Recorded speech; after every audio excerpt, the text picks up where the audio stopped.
Hello বন্ধুরা, আমি শেখ গন্ডিল। আজকে এই ভিডিওতে বেশ কয়েকটা সিনেমার ওয়েস্ট বেঙ্গলের ন্যাশনাল প্লেক্স কালেকশন সম্পর্কে আপনাদেরকে জানাবো।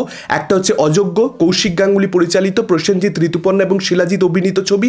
তার সঙ্গে সঙ্গে বুমেরাং, জিৎ, রুক্মিণী অভিনীত ছবি। এই দুটো ছবি তৃতীয় সপ্তাহে ন্যাশনাল প্লেক্স থেকে ওয়েস্ট বেঙ্গলে কীরকম কী কালেকশন হয়েছে সেটার ব্যাপারে আপনাদেরকে আপডেট দেবো। তার সঙ্গে সঙ্গে অথই এই ছবিটা সেকেন্ড উইকে কীরকম কী ন্যাশনাল প্লেক্স থেকে ওয়েস্ট বেঙ্গলে কালেকশন করতে পেরেছে সেটা জানাবো। এবং প্রভাস, অমিতাভ বচ্চন, দীপিকা পাদুকোন এবং কমল হাসানের প্যান ইন্ডিয়া ছবি কালকি 2898 AD, যে ছবিটা বৃহস্পতিবার দিন মুক্তি পেয়েছে, সেই ছবিটার একদিনের কালেকশন অর্থাৎ বৃহস্পতিবার দিন শুধুমাত্র ওয়েস্ট বেঙ্গলের ন্যাশনাল প্লেক্স থেকে কতটা কি কালেকশন করতে পেরেছে সেটার ব্যাপারেও আপনাদেরকে জানাবো। প্রথমেই বলে রাখি, মনে করিয়ে দিই, ন্যাশনাল প্লেক্সের কালেকশন বলছি অর্থাৎ সিঙ্গেল স্ক্রিন কিংবা লোকাল মাল্টিপ্লেক্সের কালেকশন কিন্তু এখানে ইনক্লুড করা থাকবে না। অর্থাৎ আমি যে কালেকশনটা জানাবো তার থেকে বেটার কালেকশন বা বেশি কালেকশন চারটে ছবির ক্ষেত্রেই কিন্তু হয়েছে, সেটা আপনারা নিশ্চিত থাকতে পারেন। প্রথমে যদি অযোগ্যর কালেকশন নিয়ে কথা বলি, 2 সপ্তাহ অবধি ন্যাশনাল প্লেক্স থেকে ছবিটার কালেকশনটা অ্যাপ্রক্সিমেটলি 62 লক্ষ টাকা মতন ছিল এবং 18,80,000 টাকা মতন কালেকশন এখানে করতে পেরেছে অযোগ্য ছবিটা তৃতীয় সপ্তাহে ওয়েস্ট বেঙ্গলের ন্যাশনাল প্লেক্স থেকে। অর্থাৎ 62 লক্ষ এবং প্রায় 19,81 লক্ষ টাকা মতন কালেকশন কিন্তু 3 সপ্তাহের পরবর্তীতে অযোগ্য ছবিটার ওয়েস্ট বেঙ্গলের ন্যাশনাল প্লেক্স থেকে দাঁড়িয়েছে।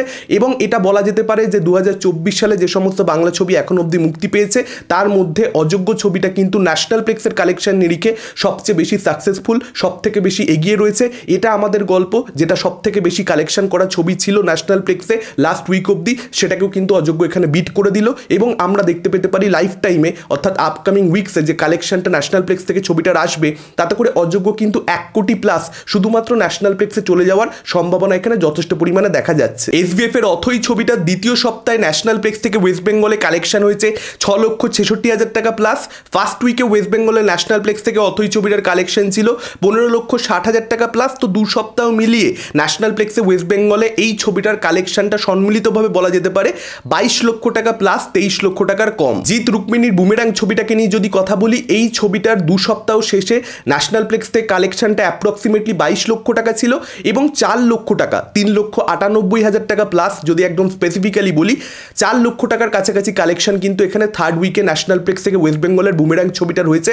অর্থাৎ টোটাল কালেকশনটা কিন্তু এখানে 26 লক্ষ টাকা প্লাস, 27 লক্ষ টাকা, 26 লক্ষ টাকা, এই রেঞ্জে এর মধ্যেই কিন্তু কালেকশনটা ঘোরাফেরা করছে। আচ্ছা, এবার যদি কথা বলি প্রভাস অভিনীত প্যান ইন্ডিয়ান ছবি কালকি 2898 AD, এই ছবিটা নিজের প্রথম দিনে অর্থাৎ বৃহস্পতিবার দিন ডে 1-এ কতটা কি কালেকশন করতে পেরেছে ওয়েস্ট বেঙ্গলের ন্যাশনাল প্লেক্স থেকে। আরও একবার মনে করিয়ে দিই, আমি যে কালেকশনটা বলবো সেটা কিন্তু ওয়েস্ট বেঙ্গলে ডে 1-এ কালকি টোটাল যে কালেকশনটা করেছে সেটা একেবারেই নয়। আমি শুধুমাত্র ন্যাশনাল প্লেক্স বলবো, যেটা আমি বলবো সেটার থেকে অনেকটা better collection all over West বেঙ্গলে কালকি কিন্তু নিজের প্রথম দিনে করে দেখাতে পেরেছে, এটা মনে করিয়ে দিলাম।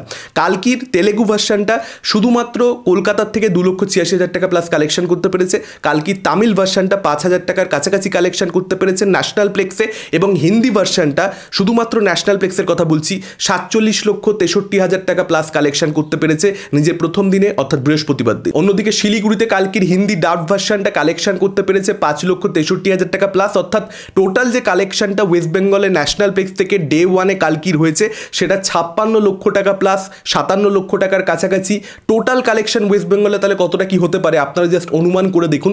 শুধু এখানে প্রথম দিনের কালেকশন সম্পর্কে কথা হচ্ছে এবং প্রথম দিন ছবিটার একটা যেটা বাস ছিল সেই অনুযায়ী কালেকশন এসেছে এবং তারপরে ছবিটার ওয়ার্ড অফ মাউথ যেরকম যা রয়েছে, মানুষ যেভাবে ছবিটাকে নিয়ে চর্চা করছে, কথা বলছে, তাতে করে সেকেন্ড দিনে, থার্ড দিনে বা এই শনি রবিতে কিন্তু ওয়েস্ট বেঙ্গলেও এই ছবিটা কামাল করে দেখাতে চলেছে। একটা হিউজ কালেকশন ওয়েস্ট বেঙ্গল থেকে সম্ভবত এই ছবিটা পেতে চলেছে, এখন অবধি সেরকমটাই মনে হচ্ছে। দেখা যাক বাকিটা ভবিষ্যৎ বলবে। এবং কালকি যদি প্রচুর পরিমাণে কালেকশন করা শুরু করে, সেটা ডেফিনেটলি 3টে যে বাংলা ছবি, একটা অযোগ্য, একটা বুমেরাং, তার সঙ্গে সঙ্গে অথই, যে ছবিগুলোকে বাইরের থেকে সেভাবে এই 2-3 সপ্তাহের মধ্যে, গত 2-3 সপ্তাহের মধ্যে সেভাবে কোনো কম্পিটিশন পেতে হয়নি। ডেফিনেটলি চান্দু চ্যাম্পিয়ন কিংবা মুঞ্জিয়ার মতন ছবি ওয়েস্ট বেঙ্গল থেকে একটা কালেকশন করতে পেরেছে, কিন্তু সেগুলো কখনোই কালকি সুলভ বড় চাপ নয়। সেই চাপটা বাংলা ছবির বক্স অফিস কালেকশনে কতটা কি ইম্প্যাক্ট ফেলতে পারে সেটা একটা দেখবার মতন ব্যাপার হবে।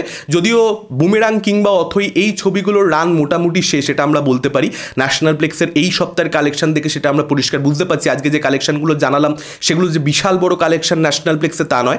আমি কিন্তু আবারও বলছি, সিঙ্গেল স্ক্রিনের কালেকশন নিয়ে আমি কোনো রকম কমেন্ট করছি না। যে ডেটা আমার কাছে নেই সেটার উপরে আমি কোনো ধরনের কমেন্ট করতে পারি না, কিন্তু এটা ন্যাশনাল প্লেক্সের কথা বলছি। ন্যাশনাল প্লেক্সে এই ছবিগুলোর রান মোটামুটি শেষ বলা যেতে পারে। কালকি না এলেও যে হিউজ কালেকশন এই ছবিগুলো ন্যাশনাল প্লেক্সে আপকামিং উইকসে করতো তা নয়, মোটামুটি শেষ। কিন্তু অযোগ্য ছবিটা লাইফ টাইমে হয়তো হয়তো অনেকটা বেটার কালেকশন করতো যদি কালকির মতন একটা বড় চাপ না এসে পড়তো। আগামী বেশ কয়েক সপ্তাহ কিন্তু অযোগ্য চলার সম্ভাবনা বেশ ভালো রকমভাবে ছিল এবং অনেক বেশি সংখ্যক স্ক্রিনে ছিল, যেটা কোথাও একটা ইম্প্যাক্টেড হবে পার্টিকুলারলি কালকির জন্য। এটা ছিল আজকের ভিডিও। আপনাদের কি মতামত ন্যাশনাল প্লেক্স কালেকশন জানতে পারার পর আপনারা ডেফিনেটলি সেটা আমাদের কমেন্ট করে জানাতে পারেন।